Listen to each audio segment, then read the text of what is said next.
Добрый день, дорогие мои. В нескольких роликах про ситуацию в Чихачево, как там гнобят старца, на вопрос, что же нужно сделать, как ему можно помочь, я ответил, что, на мой взгляд, лучшая помощь – это написать Владимиру Владимировичу Путину.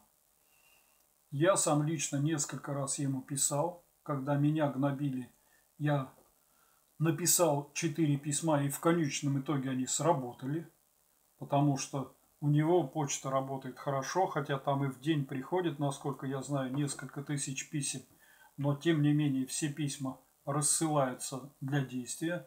И если повторяются эти письма, то там в конечном итоге кто-нибудь озабачивается, почему проблема не решена, как она вернулась и почему человек опять написал. Поэтому я верю, что там это работает, и верю, что на его запросы отвечают в конечном итоге качественно. То есть у меня вот мое тогда преследование уголовное остановили, всех, кто это сделал, наказали, мне государственные выплаты за напрасные страдания выплатили. Маленькие, но тем не менее. И я благодарен, например, президенту за то, что тогда это случилось. И сейчас я считаю, что если идет по линии Следственного комитета и по запросу о том, если в какой-то епархии еще случаи такие, как в Среднеуральском монастыре, где проявление экстремизма, где ругают президента, патриарха и так далее, то вы на местном уровне ничего не остановите. Это делается обычно как? Вот где-то решили, что надо пустить по епархиям запросы, нет ли таких проблемных мест. И когда в нашу пришла митрополия, а кого показывать? Естественно, вот есть единственное место, где есть некий старец, который говорит что-то, в том числе о государстве. Остальные-то вообще ничего нигде не говорят. Потому что тут такой страх у священства, что никто ничего в интернет не выпускает, кроме тех, кто вот назначенный что-то сказать. Маркиш там, Уткин, Ефанов. Вот. Поэтому старцев пустили, как говорится, в расход на то, чтобы какие-то мероприятия привести. Теперь все должны поставить галочку, что они закрыли эту проблему. Поэтому один обыск, второй обыск, третий обыск, навал всякой информации с епархии идет. А епархия, если она подала такой сигнал или ответила, что она должна была отреагировать сразу, и она отреагировала раньше, чем органы. Они еще не успели ничего сделать, а там уже старца запретили, сан у него снимать собираются. Вот общину, которую он 41 год возглавлял, 41 год разрушили, чтобы ничего не было. Хотя там и так община-то не очень большая, там работающих в этой общине, ну, десяток человек. Остальные все время приезжие, приезжие, приезжие. Никакой там самоорганизации, которая могла бы вот людей вызвать на какой-то, нет. Люди, которые туда приезжают, это чаще всего просто больные люди, им надо помочь, и это лечебница. А как может, например, врач поднять своих больных в поликлинике? Вот, как бы они его не любили, никто не будет восставать против президента, сколько бы он ни просил. У Бачки такая же ситуация. Тем больше он никогда против президента не выступал. Ролик, который запустили, где он что-то говорит о власти, я еще раз повторяю, ему лет 15 этому ролику. О каком он говорит президенте, о Ельцине, о Медведеве, о Путине, там, во-первых, непонятно, а во-вторых, вообще неизвестно, о какой стране идет речь. Потому что женщина спрашивает, будет ли у нас лучше, а где у нас? К нему ездят отовсюду, вот с Украины ездят, значит, с Казахстана ездят. Я однажды там встретил монахини из Польши, 8 монахинь стоят из Польши. Может быть, это спрашивают про свою страну, будет ли у нас лучше, а ждать ли нам что-нибудь, и это он отвечает про Украину, например, то вполне справедливо. То есть вот эти все вещи, они ничего не доказывают, то, что выставляют про него. А уж то, что Ефанов городит, вот, человек, который имеет 2 жен и от них множество детей, при этом так и остается служителем Божьим, он что хочешь нагородит. Ему скажут, и он нагородит, потому что деваться ему некуда. И поэтому, если идет вот так сверху общая в стране такая операция по выявлению и профилактике, то сама операция правильная. Это действительно нужно выявлять вот и секты, и такие экстремистские какие-то центры. Это обязательно нужно делать. Но слушайте, ну не так. Ну не под галочку. И не с организацией для того, чтобы посмотреть, что тут есть, вот таких писем, где женщина озаботилась вдруг, что ее маму удерживали в 18 году. То есть 2 года она не заботилась, и вдруг раз у нее в голове всплыло, и пошли письма от этой женщины какие, заявления от этой женщины, страдания от этой женщины. Слушай, ну это бред. Это с организованной акцией, я понимаю, каким образом, но в данном случае она абсолютно неуместна, потому что это самая глупая нелепость, которую можно было предъявить в этом месте. И в этих же письмах, где читаются эти письма, там на неком сайте в Ютубе, прямо сказано, что мамы там не задерживаются, она свободно живет, свободно ходит, свободно звонит этой дочери, заботится, что там с ней происходит по ночам. У меня вопрос к дочери, а не к маме, к ее состоянию.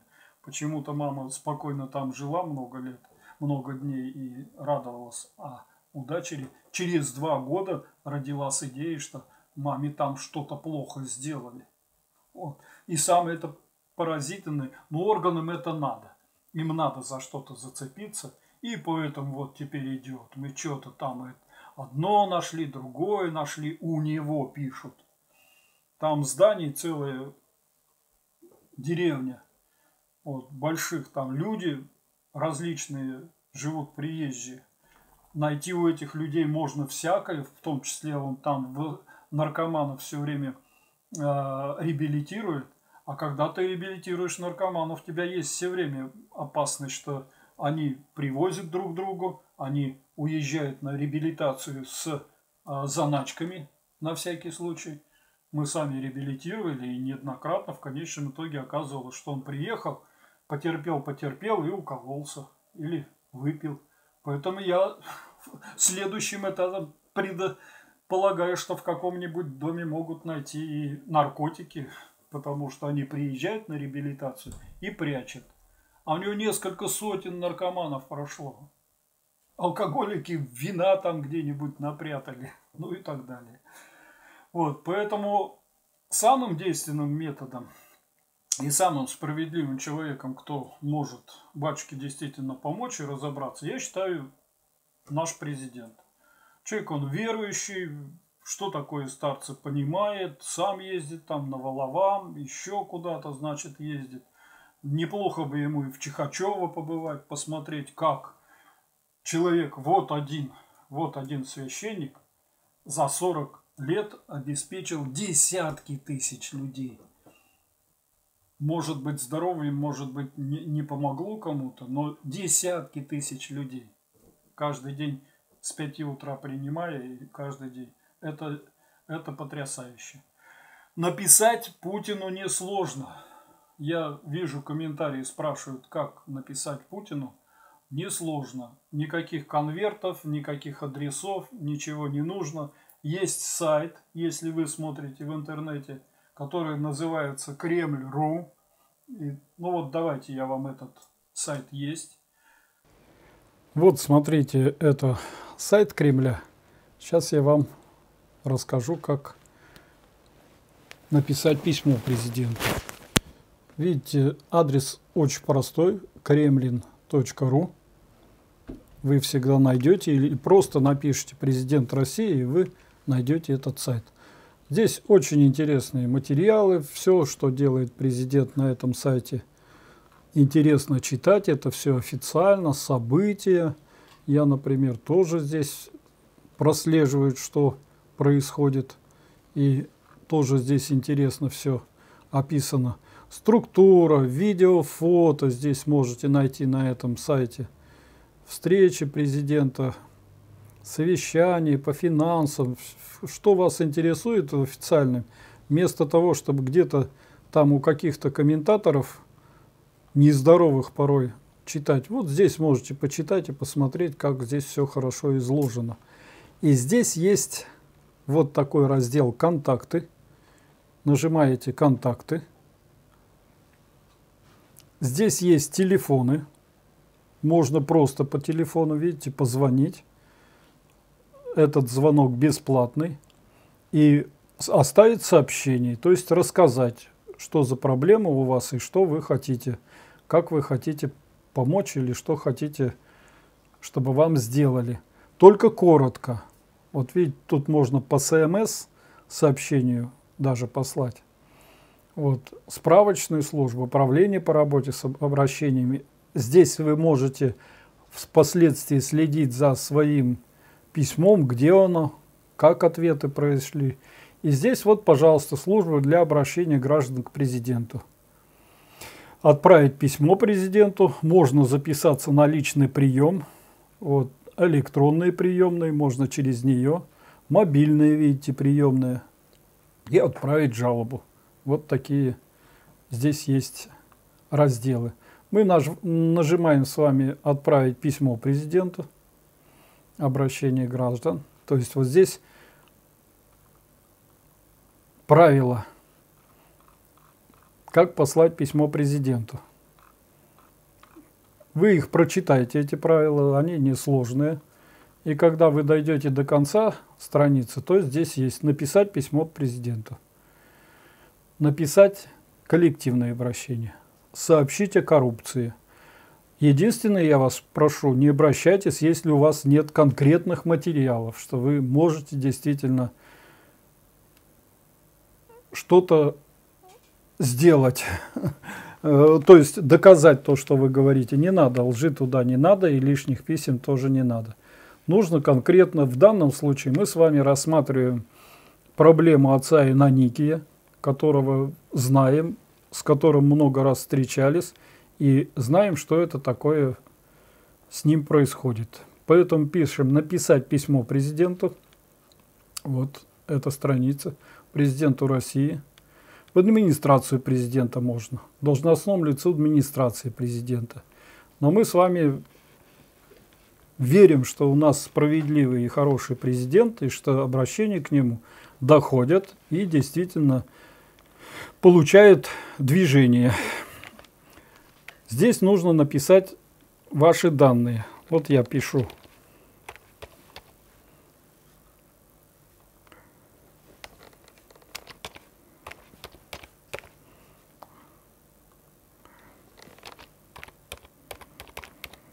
Махов Михаил Сергеевич. Наименование организации юридического у меня нет. Я пенсионер.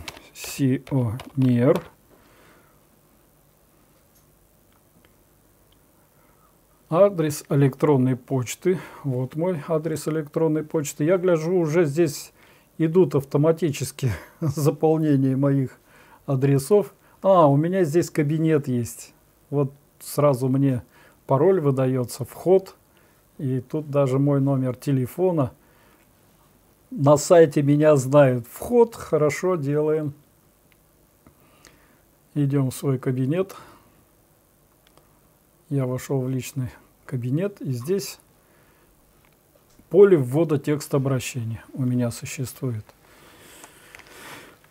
Ввожу текст. Кот, у меня тут кот лежит.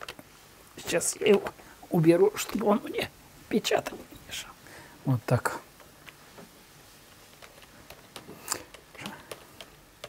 Уважаемый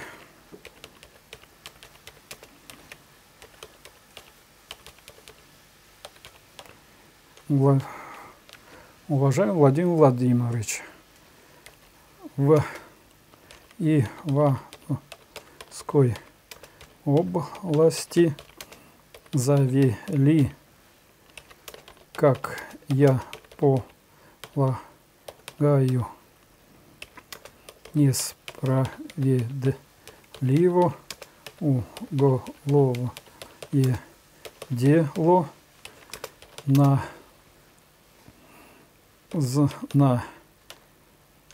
знаменитого священника старца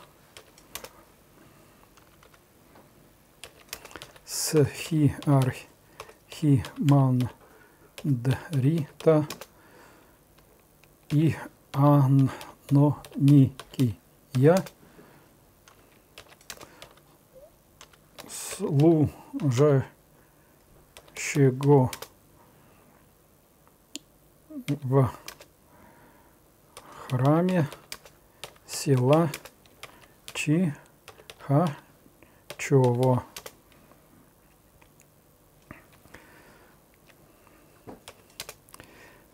Лично знаю его обвиняют в удержании насильно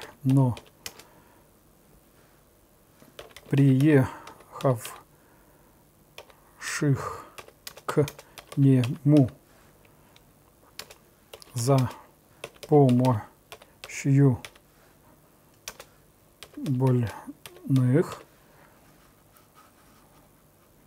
насильно, так, здесь запятые, больных, что является, что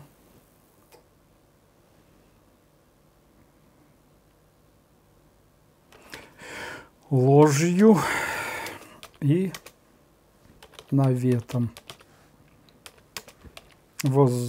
Так, в скобочках напишу: возможно, бредом больного человека. Это надо проверить, вот, не стоит ли эта женщина на психиатрическом учете, вот какие там обоснования. Ничего подобного за 27 лет, что я знаю отца Иоанноникия, там не бывало и быть не могло, так как тысячные потоки посетителей не позволяют ему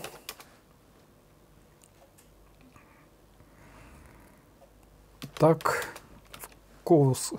сосредотачиваться на ком-то индивидуально.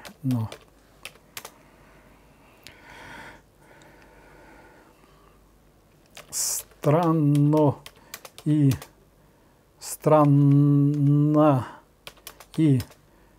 формулировка о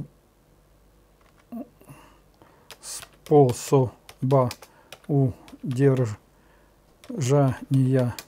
насильно пугал смертью от болезней, если уедет из общины. Так как такой статьи в Уголовном кодексе, так как такой статьи в законодательстве, мало ли там какие они еще нашли, не существует. Если не уверены, то пишите обязательно на мой взгляд. Так, все. Вот я считаю, что это достаточно. Надо написать: знаю отца Иоанна Никия, 27 лет. Всегда там только приветливая встреча и посильная помощь. Все. Вот достаточно для обращения, потому что, еще раз повторяю, конечно, Владимир Владимирович вряд ли там будет читать это письмо, но его направят и обязательно дадут ему ответ, и вам-то этот же ответ пришлют, и вы можете дальше решить сами, нравится вам этот ответ или нет.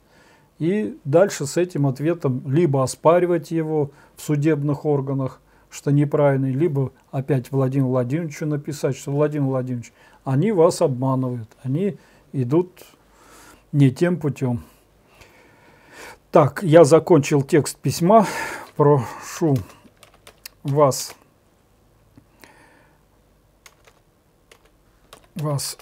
обратить внимание на это уголовное дело и принять необходимые меры по сохранению в безопасности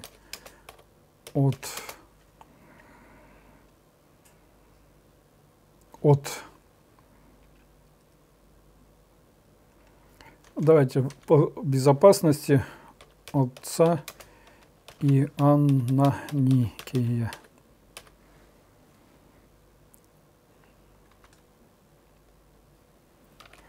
Иоанна Никия. С глубоким уважением, Михаил Махов. Все. Вот все. В общем-то, вот такого письма достаточно. Потому что оно придет, спустится, и чем больше вы напишете, тем более каких-то обвинений, нелепостей и так далее, тем больше будут вопросов к вам. Вот. Никого не надо обвинять, надо, чтобы просто президент обратил на это внимание. Все, я текст написал и нажимаю «Направить письмо». Нажал «Отправить». Все, пожалуйста, проверьте правильное заполнение анкеты. Все, я тут еще раз проверяю, правильно ли я все написал, все ли, значит, свои данные правильные дал. И вот теперь уже конечная кнопка «Отправить письмо».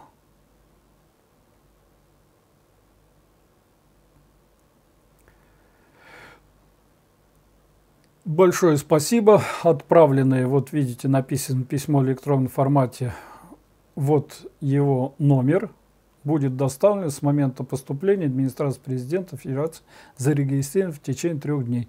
После вам придет номер регистрации этого письма. И по этому номеру вы можете на сайте президента следить, куда его направили и какие сроки ответа есть. Все сохранить в электронном виде, я это все сохранил.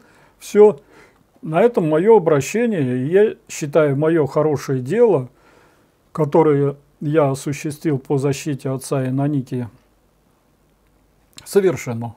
Желаю вам также поступить, и я надеюсь, что таким образом мы ему поможем. Текст должен быть такой небольшой, и вам обязательно ответят. Обязательно ответят. Там очень хорошая система. Да, они отошлют на место, место им ответит. Но если ответит так, как вам не понравится, то есть вы видите, что это отписка, напишите еще раз. Еще раз придет, еще раз напишите. У президента смотрят, как ответы удовлетворяют. Вот, и там система работает. Очень много людей сидит и очень много писем принимает. Вот все, что я хотел сказать о том, как написать президенту в защиту отца Иноникия. И, честно говоря, я думаю, что можно параллельно написать также и губернатору. У нас есть губернатор, у него тоже есть сайт губернатора, написать губернатору. Но не знаю, как он ответит. Если идет вся это сверху, там через Бастрыкина, через всех остальных, то вряд ли это его компетенции, он будет в нее вмешиваться.